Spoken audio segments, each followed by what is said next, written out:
Ian, we're doing an episode about the police and various failings of theirs this week. Is there anything that you'd like to add before we start the podcast proper?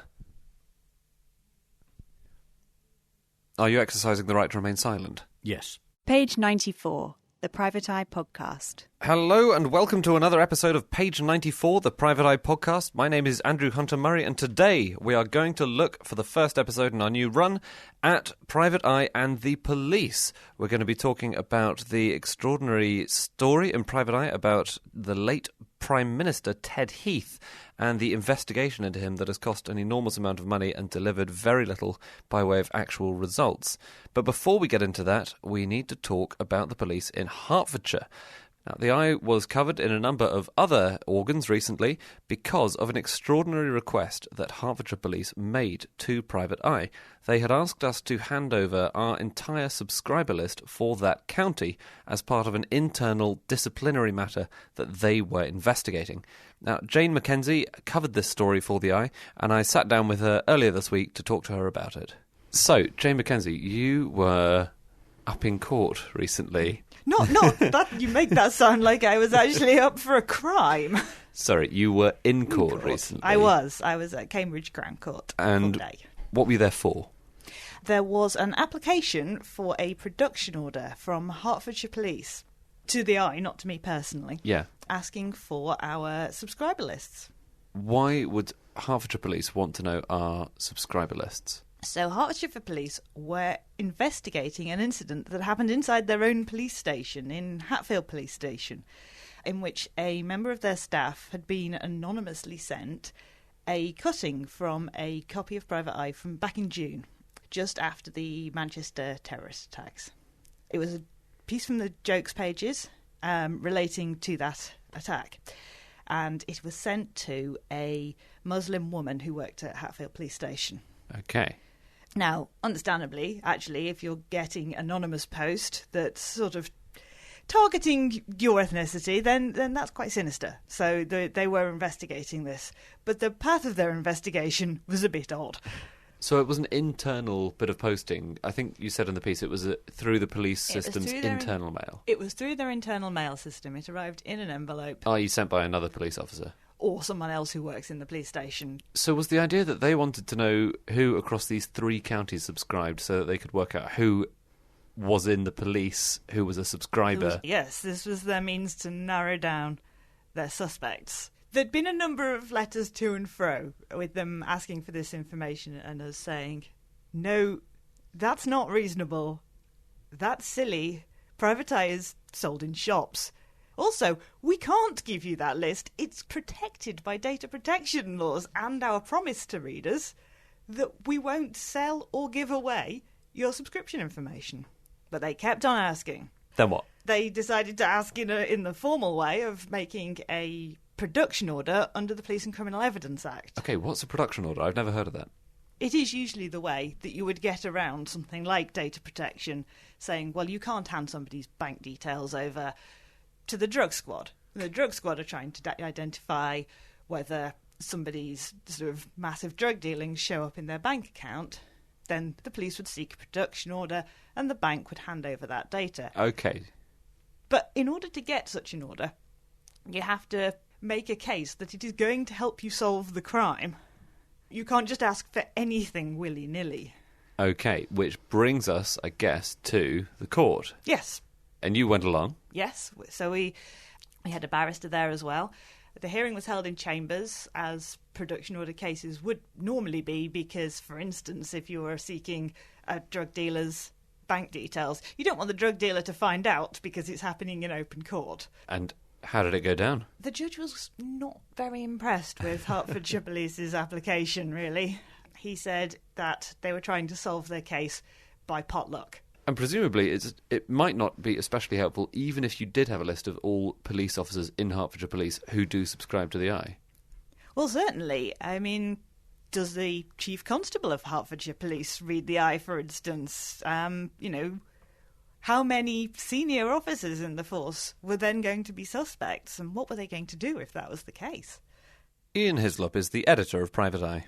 I mean, it is pretty flabbergasting, and I was delighted that 3 letters, this issue, which are have come in are from former policemen or women saying, this is absolutely mad, and B, I'm a subscriber, and I don't want the police to have my details either, even though I have been in the police. So the strangeness of the request was absolutely bizarre.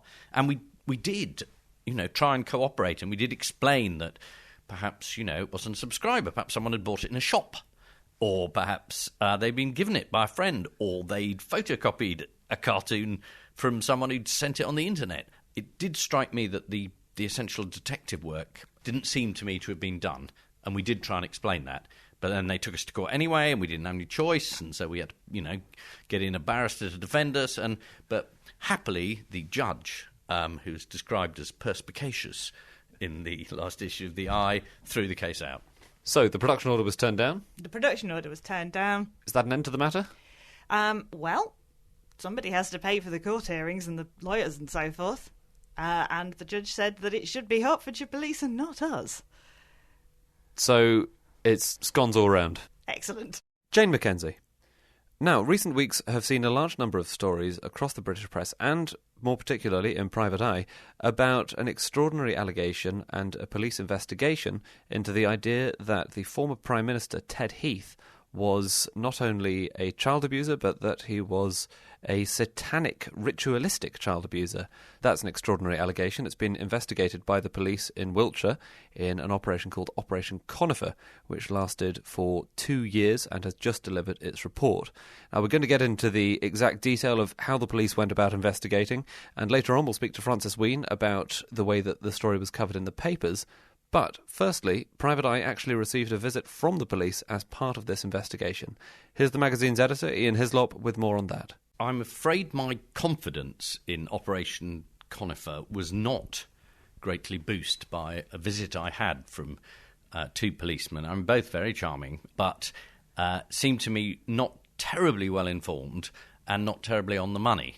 What happened? Well, 2 policemen turned up in my office from Operation Conifer. They were pursuing leads into Edward Heath and the historic sexual abuse case, and they wanted to talk to me. So, I said yes, I'm happy to help. Then I was a bit disturbed when they produced a file which was largely old cuttings from Private Eye in the 70s, and they asked me, there was a photograph of Edward Heath on a platform saying, well, what is this joke meant to be? And I said, well, I don't know, I was 12. I have said I was not editor of Private Eye in the 70s. I wasn't there. I don't know. Anyway, they were dogged, and they produced various other cartoons, including one that had someone saying, hello, sailor, and saying, what's this about? And I said, well, I'm guessing that this was a suggestion in those days, in the 70s, that Edward Heath might have been gay, but I don't think it's really evidence that he was or wasn't a paedophile. Again, something one wouldn't have thought you would have to explain. And again, the photograph of the woman I think it was on a conference platform, Edward Heath was kissing this woman. Again, that doesn't strike me as top-level evidence for anything.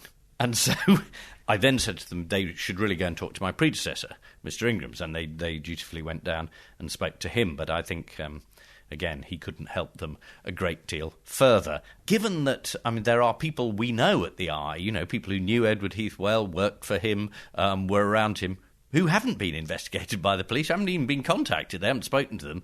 The idea that they'd spent all this time looking up some old jokes in the 70s struck me that maybe this isn't the best directed and best coordinated police operation there's ever been.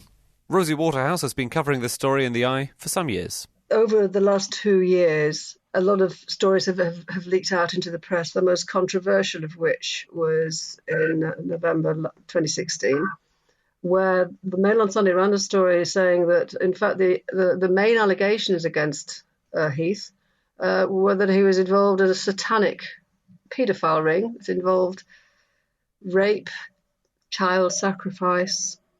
These allegations were so extraordinary, and they came directly from an expert who was brought in by the police, an expert he was a National Crime Agency registered expert on ritual crime, the only one they have. And what emerged, he saw the witness statements from 4, they turned out to be sisters, who at different stages had made allegations in the past. They'd recovered memories in therapy that they had been victims of a satanic cult, which included their parents and Ted Heath.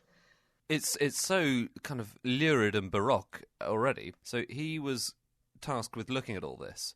That's right. He produced a report and was visited by a senior police officer who basically was not happy with the fact that Hoskins had basically questioned the credibility of these witnesses who'd allegedly originally recovered memories many years ago, and then when they didn't name Edward Heath. But following the police appeal for witnesses to come forward, a number of these sisters did make allegations that the satanic abuse involved Edward Heath. And as a result, Hoskins was convinced that actually his report would not see the light of day. And so he chose to leak it to the Mail on Sunday. So what was the original prompt for the investigation in the first place? Before the police stood outside Heath's house and said, if you've been a victim, come forward. It's quite complicated. I'll try and uncomplicate it. The Independent Police Complaints Commission had received a complaint from a former police officer from Wiltshire that suggested that Wiltshire police had covered up or failed to pursue a prosecution against a brothel keeper because this woman had apparently threatened to name Ted Heath. The IPCC investigated that complaint against Wiltshire police. Eventually, their report concluded there was no evidence at all that the police had failed to pursue this prosecution, and that in fact what had happened was the prosecution, the witnesses would not come forward. So that Wiltshire police was clear of that. But meanwhile, the IPCC had announced in a press release that they were investigating Wiltshire police. And on the same day, in August 2015, Wiltshire police then announced that they were investigating allegations of sex abuse involving Sir Edward Heath. What's only emerged in the final report, which was published on the 5th of October this year, is that Wiltshire police were given a remit to cover any allegation against Ted Heath that had been made anywhere to any police force in the country. And so in this later in the report, the final closure report, it said that by the time they launched their appeal, they were aware of 4 other allegations around the country involving Ted Heath. One of which was the Metropolitan Police's Operation Midland, based on the evidence of this character called Nick, who's since been described as a fantasist. So Wiltshire police are investigating all the claims from around the country. Yes, and the final report concluded, initially after the appeal, and the police officer stood outside Heath's house, 118 people came forward. Within the last few months, those numbers had been whittled down to 42 allegations, but made by only 40 people. That's because one person made complaints in 3 different names. It came down to 7 claims, 7 alleged victims, or complainants as they should be called, had produced enough material for the police that if Heath had been alive today, they would have interviewed him under caution. So if I can try to précis exactly what's gone on here, based on an initial allegation, which was later subsequently found to not have a proper body of evidence behind it, the police, specifically Wiltshire police, launched a 2-year investigation inviting complainants to come forward and have now concluded that there might be grounds to interview Heath under caution. However, that has no bearing on guilt or innocence. It's simply that allegations have to be investigated. Very good, very good. Obviously, allegations have to be looked into. Yeah. If they're made, because these are allegations of serious offences. What exactly have Wiltshire police done wrong, if you like, in this case? The mindset of the police has changed dramatically since the Jimmy Savile exposure documentary, when he was and later evidence, people coming forward, revealed him to be a predatory paedophile. However, as a direct result of the police and other organisations being accused of failing to investigate Savile, the police themselves, the College of Policing, the National Police Chiefs Council, and also, crucially, the Director of Public Prosecutions, who's then Keir Starmer, came out with a new mantra. Victims must come forward knowing they will be believed.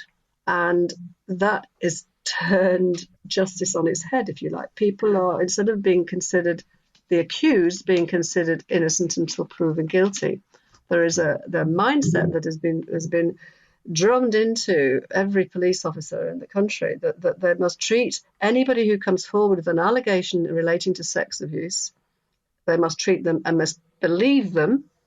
That's the key phrase, and it's in the guidelines. Now, this was exposed when the Metropolitan Police had this very high-profile investigation called Operation Midland, where they were investigating a so-called Westminster paedophile ring, based eventually on the sole evidence of a guy that was given the name Nick, and dragged into it the names of people including the former Home Secretary Leon Britton, former Army Chief Lord Bramall. That operation came to a very abrupt end in March last year when it was shown there was no evidence. The Chief Constable of the Met asked a retired High Court judge, Sir Richard Henriques, to review Operation Midland, and his report, which was published at the end of 2016, was absolutely excruciatingly damning of the police, their reliance on this sole witness, Nick, who he said was a fantasist.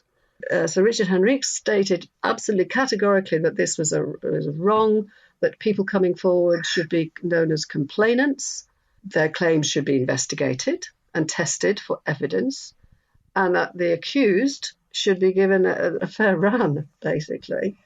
But crucially, the head of the National Police Chiefs Council, which kind of drives the policy, the head of safeguarding, he has a remit of another operation, Hydrant, which is to oversee and collate every single historical child abuse allegation that has come forward since Savile. And this database of Operation Hydrant has more than 3,500 people have come forward.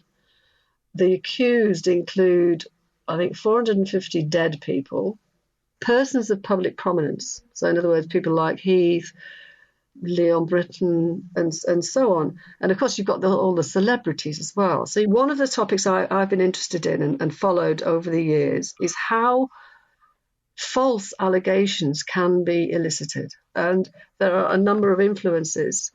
And then you've got it all fueled by the globalized mass media, but crucially the social media. If you venture into the alternative universe, there are people who must spend half their lives tweeting and blogging about the conspiracy.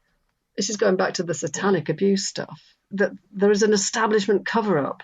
Post-Savile, you can actually identify when this tidal wave took off and events that increasingly encourage people to come forward. However, I know from work that I've done over the years, false allegations of historical sex abuse have gone back way before Savile. You know, people who worked in children's homes. Some of the allegations will be true, some will be false. How you tell the difference is a minefield. So, you've studied this a great deal. You've written a PhD about it. You've written about this extensively for the Eye. Looking forward, is there a prescription that you have? Is it simply a matter of reversing this presumption of guilt thing back to a presumption of innocence? Would that help the situation substantially? Are there other steps that can be made? I believe the mantra of believe the victim is entirely wrong. Quite incredibly, I mean, Sir Richard Henriques, in his report, states categorically this must stop. The head of the National Police Chiefs Council, head of safeguarding, Chief Constable Simon Bailey, refused to accept this. However, the College of Policing has this subject under review. So I could only hope that some will have the common sense to say we just revert back to our proper investigative mission. And obviously, as you say, on lots of occasions, crimes have been committed.